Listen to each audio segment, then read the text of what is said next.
Good morning, people. Just gonna hop on here completely impromptu. Don't even know what I'm on here for, but it's an interesting season.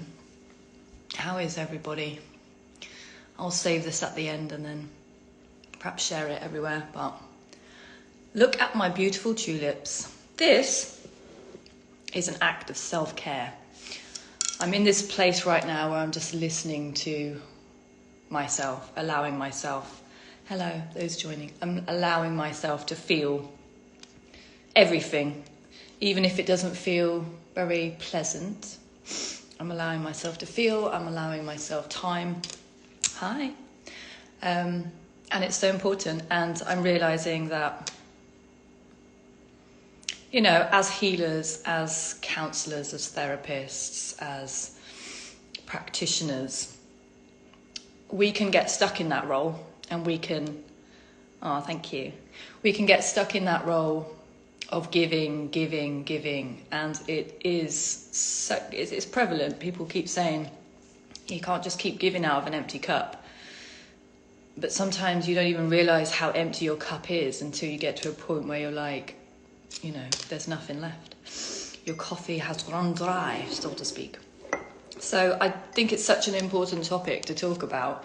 And you can only speak generally from your own experience, but I just hope that it relates to somebody out there that might, you know, give you a bit of inspiration or a push or a little quiet, gentle voice that's saying, I understand, you know, and I think you're speaking to me too. So I haven't been on here as often. I'm on other platforms, and even over there I'm a little bit quiet now. I'm taking a slight missing in action type of stance. I'm there, but I'm not. I'm stepping back a bit from everything, and everything has just become a bit much. So, but I'm checking in. I haven't disappeared completely, but yeah, we've got to learn to fill our own cups, and we've got to learn that no man is an island unto himself, you know? I watched this video yesterday and it was brilliant. It just really touched me. And it was kind of talking about, because I've come from a religious or a church background, and I grew up in this church background. My father's a pastor still. And there was this whole lifestyle that revolved around this one way of thinking that becomes ingrained in your brain, that you just live by that life, and you're surrounded by people with the same thought patterns, and you're surrounded by people who are all singing from the same hymn book, excuse the pun. But I remember getting to a point after my children where I was like, so much of this just doesn't resonate anymore. And breaking away from that experience was in itself a very lonely path to take, you know? But sometimes you're called away from things that aren't carrying that resonance, because you've got a different path and you're seeking truth. And just as I said that, I'm hearing Spirit say, my job, one of my roles, is to speak to the truth seekers. Who are the truth seekers out there? The ones that don't blindly go along with the pack or the sheep. There are people that are inside perhaps thinking, I've always done it this way, and I've always been told this is what you're meant to do, but it doesn't resonate and it's not serving me to my highest purpose. I'm tired, or this doesn't feel good in my body, or this just doesn't seem right, you know? So I'm just talking perhaps to the truth seekers out there that I encourage you to question everything. Question everything. Question why you do things. Question, is this right for me? But yeah, I'm getting a text. I might have to go, but something to think about. Seek the truth, because the truth will set you free, and that truth might look different to you, but the resonance of truth always is a frequency. So what's truth for you, or how it looks for you, might look very different to someone else. For example, if somebody was to eat a piece of banana bread, you could have someone in the highest frequency, highest vibration, just enjoying every flavor of that banana bread, right?